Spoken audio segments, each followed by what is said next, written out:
Well, good morning and welcome to Coffee with the Pastor. We're so glad that you're here today. I have my Vacation Bible School t-shirt. I'm going to be heading over to Bible school right after I finish this Coffee with the Pastor. We're in the book of Mark, and we're in chapter 11. From about Mark chapter 9, verse 30 to chapter 11, we have been pointing towards Passion Week. Jesus started off in Galilee. He has made his trek down the Jordan Rift Valley towards Jericho up to Jerusalem. It is a path that I have traveled many times on a bus. Thankfully, I didn't have to walk it.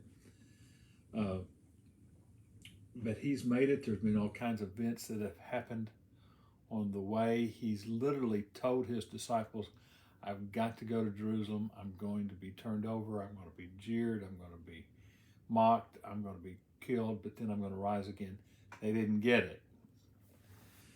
But Mark gets to the Passion Week. Now, there's some who have written commentaries on Mark that say that basically Mark just gives you enough information beforehand, but his main purpose of this book is to write about Passion Week. And I really have come to believe that the more I've read Mark.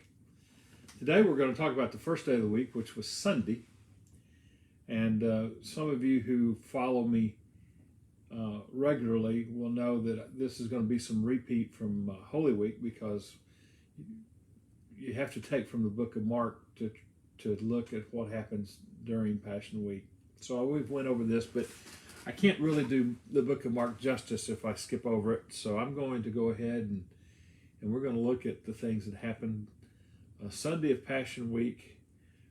Jesus makes his entry into Jerusalem. And I just want to read this passage.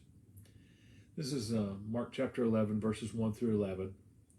It says, as they approached Jerusalem and came to Bethphage in Bethany at the Mount of Olives, Jesus sent two of his disciples, saying to them, go to the village ahead of you, and just as you enter it, you will find a colt there, which no one has ever ridden. Untie it and bring it here. If anyone asks you, why are you doing this? Tell him the Lord needs it and will send it back here shortly. They went out and found a colt outside in the street, tied in a doorway. As they untied it, some people standing there asked, what are you doing untying that colt? They answered as Jesus had told them to, and the people let them go. When they brought the colt to Jesus and threw their cloaks over it, he sat on it. Many people spread their cloaks on the road, while others spread branches they had cut in the fields. Those who went ahead and those who followed shouted, Hosanna! Blessed is he who comes in the name of the Lord. Blessed is the coming kingdom of our father David. Hosanna in the highest. Jesus entered Jerusalem and went to the temple. He looked around at everything, but since it was already late, he went out to Bethany with the 12.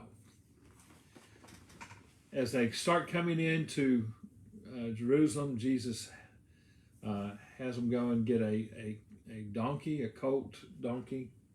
I don't know if it had been prearranged or whatever, just miraculous. But they went and got it, untied it, threw their cloaks on it. Jesus got on the donkey. He rode into Jerusalem. The crowd started putting palm branches down. They started putting their cloaks down and shouting, Hosanna! Blessed is he who comes in the name of the Lord. Blessed is the coming of kingdom of our David, our father David. Hosanna in the highest. For them to say, blessed is the coming of our father David would mean Messiah. It was known that it would be through the line of David that the Messiah would be born. And the one thing that I'm struck by this whole thing is that Jesus knows what's going to happen this week. He knows he's going to be mocked. He knows he's going to be jeered. He's going to be challenged. He knows he's going to be beaten. He's going to be put on the cross. He knows all this. But on Sunday, he gets on a donkey and rides into Jerusalem and seems to enjoy it. Just seems to enjoy the parade. He wasn't fretting about what was going to happen. He just enjoyed the moment.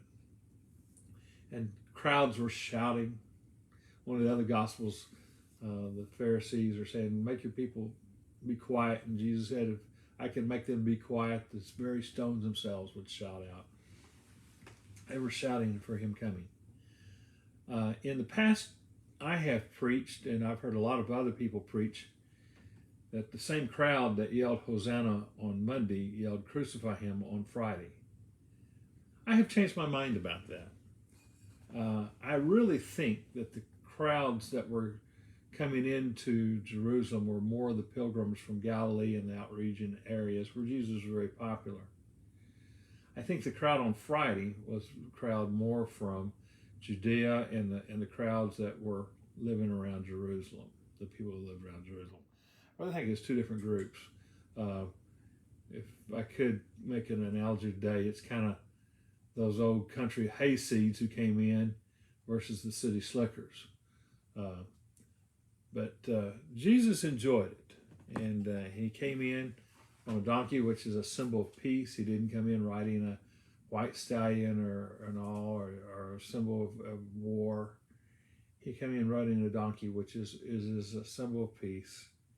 He enjoyed the entry. He enjoyed the parade, and obviously there was a lot of people who believed he was the Messiah and accepted him. It was an exciting day. It was later, and so they just went in. He went into the temple, says he looked around at everything, but since it was already late, he went back to Bethany with the 12. He was obviously staying in Bethany. They were staying at somebody's house. I'm thinking probably Lazarus' house, because that's where he lived. Bethany's right outside of Jerusalem, suburb of it, just a couple miles away. And so he's there, and then we'll study what happens on Monday, Tuesday, Wednesday, Thursday, and Friday, Saturday, and Sunday of this week. It's an exciting week, and I hope you'll be with me. We'll take obviously more than a week. The whole week I kind of go through it very fast. I'll try and go through it a little slower this time. But anyway, blessings to you, and I'll see you tomorrow, and we'll continue in Mark chapter 11. Bye now.